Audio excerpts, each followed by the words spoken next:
Fanny, and I'm talking about the government and you. So the first question is, what are the three branches of government in the US? The first is legislative, executive, and judicial, and their respective role are like the legislative, also called Congress, makes the law, and the executive, they carry the law, and the judicial, they evaluate those laws. So the way these three branches are connected is through making the law, through the laws. So the Congress is responsible of making laws, and a law starts by being a bill. So they pass the bill to the executive or to the president, because the executive is headed by the president, who signs it. So if the president agrees the bill and signs it, it becomes a law. If he does not agree on it, he vetoes it. It means he rejects it. So when the president decides to veto a bill, the Congress can vote for it again.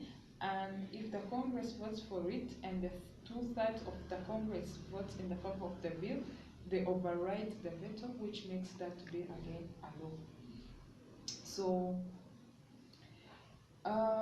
the judicial branch can review laws made by the Congress and approved by the president. They are responsible for deciding if the laws are approved agrees with the Constitution. If the law does not agree with the Constitution, then it is called unconstitutional. It means it can't work in the government, like in the public. So the president's powers are limited only in the system of checks and balance.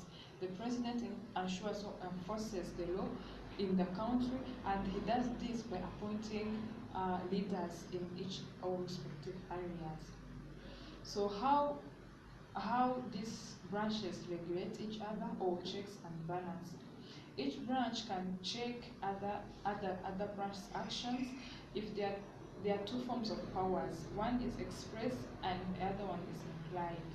So express powers are granted by the Constitution, and implied powers are derived from those expressed powers on the branch's role. So I can give an example. Maybe the legislative are creating the law, so the executive signs for it. It means if the executive does not sign, they reject it, which means that the executive is able to control what the legislatives are doing. And the judicial are the one to find if that law is constitutional or unconstitutional, which means although those two branches have agreed on it, but the judicial can control what they are doing. They can either agree to that law being implemented or evaluated or not. Another example I can give is maybe what the executives do. They execute laws, and the Congress is responsible to oversee those executive bureaucracy. It means whoever that the executive assigns or accepts, the Congress will also review if that is true, and if it is not, they can also reject it. So they can control and balance. And the judicial also is able to work on the actions taken by the executive. It means that they want to put that into action, so they are able to control what the other two branches have done. So there are many different ways that these three branches control or check and balance their powers, so that none of them has too much power than the other. So another question is Democrats and Republicans. Of course, they are the major parties, and which are the third party? The third party are mostly called the minor parties, and they are somehow different. But to start, I'm going to explain how these two parties have started, the Democrats and the Republicans. So after the independence, George Washington was the president, and he had no party. He was just an independent. So he had two different types of people who were supporting him. So the opinions and the views of politicians of the time were not agreeing on each other, so they are widely different, because some people thought that the richest or the noblemen that came from British are the ones to rule the country, and the other ones were looking that there are some other, although they are not educated and they are farmers, but they have some views on what can be done in the government. So the part which agrees like for nobles to rule were called the Federalists, and they were led by Alexander Hamilton and John Adams and some other people. So they thought that they can establish like a system of monarchy. It means the president and his son were the ones to rule. But the other part, which was called the Anti-Federalists, which were led by Thomas Jefferson, thought that the views of the farmers or the less educated people also matters. It means they are looking more on the state's right than the central power. So this anti-federalist, which was also called Democratic Republican, believes that the views of the leaders were important in governing. So, of course, there are other parties which are called minor parties, and some of them are American First Party, Marijuana Party, Workers' World Party, Pirate Party, Modern Wings, and Reform Party, and some others. So these parties have some impact on what the major parties in the politics, or what the major parties do. And one of them is that they can shift the attention of a nation to particular issues. If they want something to be seen and the major parties combine themselves, it means that the major party has to look on it.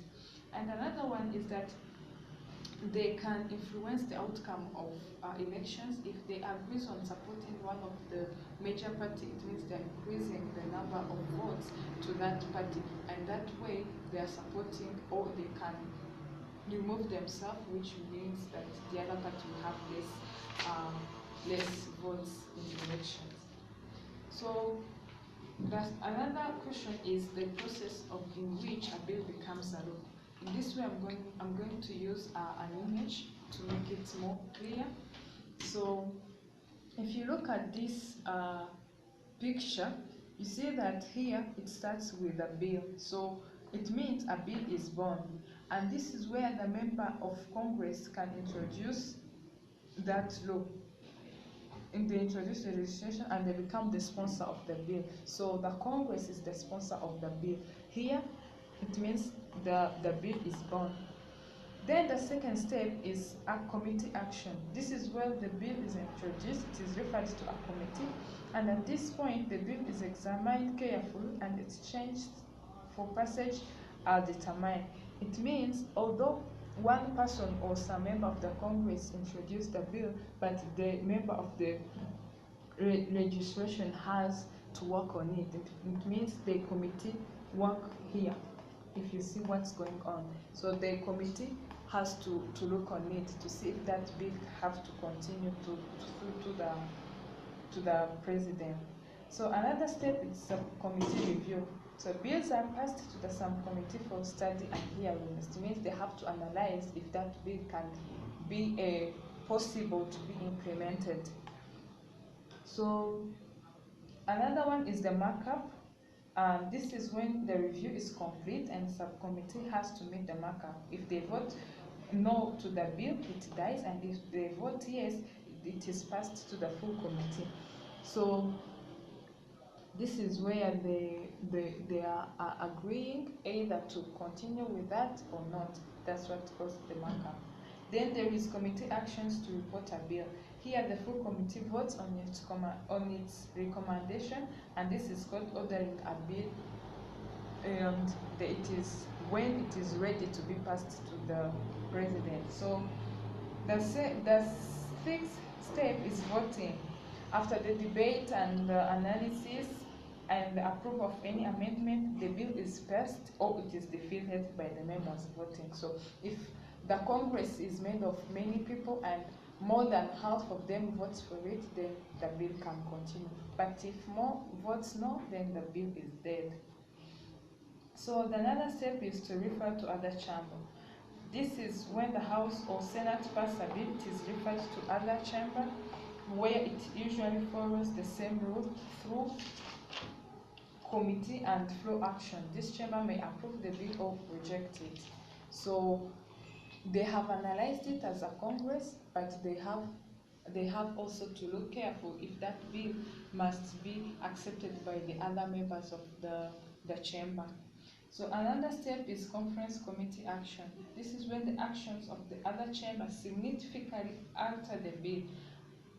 A conference committee is formed to reconcile the differences between the House and the Senate version. It means the other chamber also have what to say on that bill. Although the Congress have agreed on it, but the other chamber might look if what the Congress has agreed on can be passed out or it has to be rejected.